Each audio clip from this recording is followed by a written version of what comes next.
Hello everyone, आज हम करेंगे एक्सरसाइज 14.2। 14.1 सिलेबस में नहीं है इस बार, हमें 14.2 से स्टार्ट करना है। फर्स्ट क्वेश्चन है, the blood group of 30 students of class 8 are recorded as follows. अब ये ब्लड ग्रुप है कुछ बच्चों का, स्टूडेंट्स का, और इसमें आपको क्या बनाना है, represent this data in the form of frequency distribution table. Frequency distribution table बनानी है, which is the most common. अब बनने के बाद, टेबल बनने के बाद आप देखो कौन सा मोस्ट कॉमन और कौन सा रेयरेस्ट, बहुत कम पाए जाने वाला ब्लड ग्रुप है among these students. In students के ब्लड ग्रुप में आप ये देखेंगे कि कौन सा बहुत कॉमन आने वाला ब्लड ग्रुप है और कौन सा बहुत रेयर है, बहुत कम जो आपको देखने को मिलेगा। तो इसके लिए आप पहले फ्रीक्वेंसी टेबल बनाएंगे। फ्रीक्वेंसी टेबल बनाने के लिए आप यहाँ पर पहले लिख लो ब्लड ग्रुप,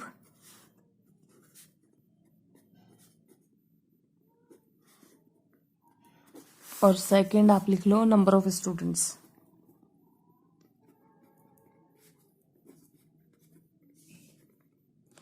अब यहाँ जितने ब्लड ग्रुप आपको पॉसिबली यहाँ पर दिख रहे हैं, एक तो ए ब्लड ग्रुप दिख रहा है, उसको लिख लो, फिर बी और ओ ब्लड ग्रुप है, और ए बी। इसके अलावा कोई और ब्लड ग्रुप नहीं है। अब ए कितने हैं काउंट कर लो, 1 2 3 4 5 6 7 8 9। हमारे पास टोटल ए ब्लड ग्रुप के कितने स्टूडेंट्स हैं, 9। बी के कितने हैं काउंट कर लेते हैं, 1 2 3 4 5 6। इसी तरह से ओ वाले हम काउंट करेंगे, ओ वाले हो रहे हैं 12, और ए बी वाले हमारे कितने हो रहे हैं, 3। तो हमने काउंट कर लिया कौन से ब्लड ग्रुप के कितने स्टूडेंट्स हैं। अब यहाँ इन्होंने हमसे पूछा है कि सबसे कॉमन ब्लड ग्रुप कौन सा है। तो कॉमन ब्लड ग्रुप आप टेबल देखकर बता सकते हैं, कॉमन मतलब बहुत ज्यादा बार जो है वो है आपका ओ। और रेयरेस्ट ब्लड ग्रुप, दूसरा आपसे पूछे रेयरेस्ट ब्लड ग्रुप,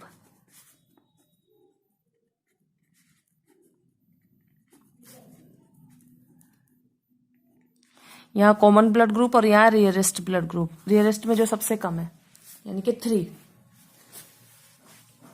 इस तरह से आपने क्या बनाया, ये frequency distribution table.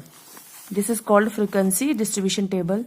Second question में हमसे पूछा गया है, यही चीज पूछी गई है, फ्रीक्वेंसी डिस्ट्रीब्यूशन टेबल ही बनानी है हमें। और यहाँ पर हमें distance of 40 engineers from their residence to their place of work, मतलब जहां वो रहते हैं और जहां वो काम करते हैं उनके बीच का डिस्टेंस दिया है किलोमीटर्स में। यहाँ हमें फ्रीक्वेंसी टेबल बनानी है with class size 5 for the data given about taking the first. अब यहाँ क्लास साइज का मतलब जो इंटरवल होगा बीच का वो 5 है, और पहला इंटरवल भी दे दिया 0 से 5 लेना है। 5 नॉट इंक्लूडेड, 5 इसमें इंक्लूड नहीं होगा, लेकिन ये तो 0 से 5 हो गया, नीचे वाली लाइन में 5 से जब 10 होगा वहां पर 5 इंक्लूड होगा। इन्होंने ये भी बता दिया। The main feature do you observe from the table. अब जो टेबल से क्या ऑब्जर्व किया आपने वो भी बताना है। टेबल बनाने का फायदा यही है कि ये जो इस तरह से डेटा लिखा हुआ है इससे आप कुछ कंक्लूड नहीं कर पा रहे हो, लेकिन जब आप फ्रीक्वेंसी डिस्ट्रीब्यूशन टेबल बनाते हो तो आप वहां से चीजों को इजिली समझ सकते हो और बता सकते हो कि इसमें चल क्या रहा है। सेकंड क्वेश्चन में आपके यही दिया है, फिर से आपको फ्रीक्वेंसी डिस्ट्रीब्यूशन टेबल ही बनानी है। तो यहाँ आप डिस्टेंस लिख लेंगे, यहाँ आप टैली मार्क बना लेंगे,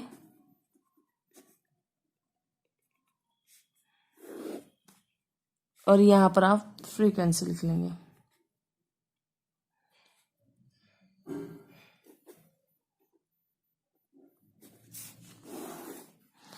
अब यहाँ इंटरवल आपको पहला दिया 0 to 5, यहाँ पर सबसे छोटी डिजिट आपको 2 दिखाई दे रही है, ठीक है, और सबसे बड़े डिजिट के अकॉर्डिंग आप सेट कर लो कि कहाँ तक आपका इंटरवल जाना चाहिए।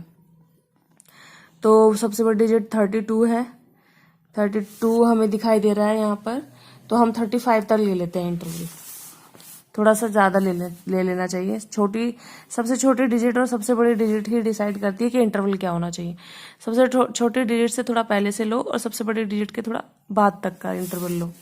तो पहला था हमारा 0 to 5, फिर हमने ले लिया 5 to 10, फिर 10 to 15, 15 to 20 और 20 to 25 और 25 to 30, 30 to 35। ये हमारा इंटरवल हो गया। क्लास साइज क्या है? इनके बीच का डिफरेंस 5। अब यहाँ 0 to 5 के बीच कितने नंबर्स हैं वो काउंट कर लो। 5 को आप यहाँ पर काउंट नहीं करेंगे, क्वेश्चन में कहा गया यहाँ इसको काउंट नहीं करना है, यहाँ करना है। 10 को यहाँ नहीं करना है, यहाँ करना है।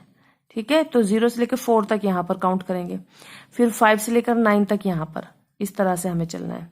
जो आपके इस तरफ लिखे हैं उससे एक कम लेके चलना है, क्योंकि वो दो बार नहीं हो सकते। आप 0 to 5 यहाँ भी ले लो और 5 to 10 यहाँ भी ले लो।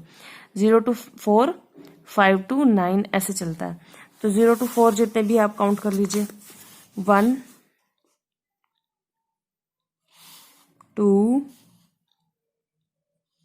3 4 5। तो हमारे पास कितने हैं? ये 5। अब यहाँ टैली मार्क बनाने का तरीका है कि आप 4 मार्क तो ऐसे बना दोगे, 1 2 3 4, और 5वें मार्क पर इसको कट कर दोगे। तो 1 2 3 4 और ये कटिंग वाला 5।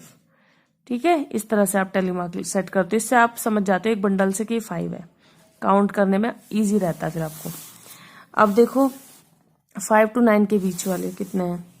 यहाँ से जब आप काउंट करोगे तो 5 to 9 के बीच आपको मिलेंगे 11। तो 11 के लिए आप क्या करेंगे? 1 2 3 4 5, 1 2 3 4 5 और बचा 1। ठीक है, तो इस तरह से काटेंगे। वो मैंने उल्टा काट दिया, इधर से काटेंगे, इधर से। जैसे मैंने फर्स्ट वाला काटा है ना, ये बिल्कुल सही काटा है। इस तरफ से काटेंगे हम। ठीक है, मैं इसको थोड़ा सा आपको दोबारा बता देती हूँ।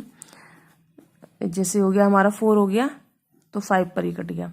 1 2 3 4 5 और ये 1।